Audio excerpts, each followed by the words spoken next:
I recall that in the last administration, 100 billion naira, was given to the textile industries to revive them.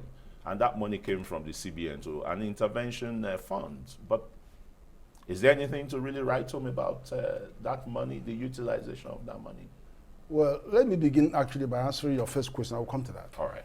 The fact that CBN's primary or core mandate is monetary policy, and of course, part of that is financial system stability, banker of last resort.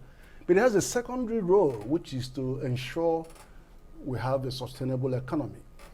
And that is the role that makes it take a very unusual stand. And it is very important because many things have failed us in this country, not least the banks, the commercial banks. Much as they have worked very hard to bring in over $150 billion since 2005, but they have also caused us a lot of tears and worries.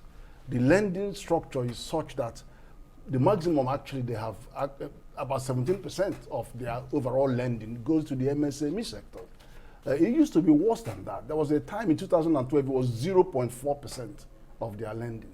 So it worries everybody because the strength of our economy is a broad-based, strong economy. And banks should make profit when their customers are making profit. Not when all your customers are going bankrupt, then you are posting huge profits.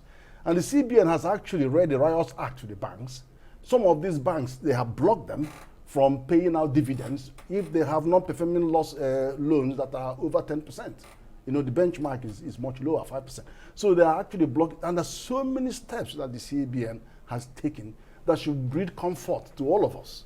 It has saved us. In 2016. We had a meltdown of this economy where the import bill for importing things that we can make in this country was about $4.7 billion against a revenue to the bank of only $1 billion.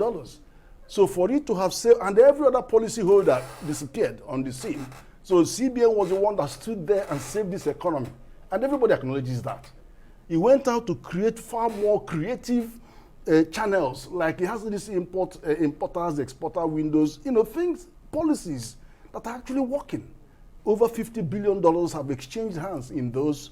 Foreign reserves, strident, keeping it as high as possible, making sure that we have a long period of forex stability in this country against the fact that we have very weak monocultural economy. So it has tried. And where many banks have failed, the predecessors have failed, it has actually shown success. We have so much money going into intervention funds in agriculture. We've seen them, CAC, there's so many. But they brought one anchor borrowers program that suddenly had millions of people in employment, millions of tons of rice, unbelievable. But what we say is, in the case of cotton, money has gone in, but we couldn't see much for that. But I can trust you that the new structure that they are rolling out will ensure prudent management of those natural resources, those financial resources. And I think that is where it has scored and excelled. And then we should recognize that.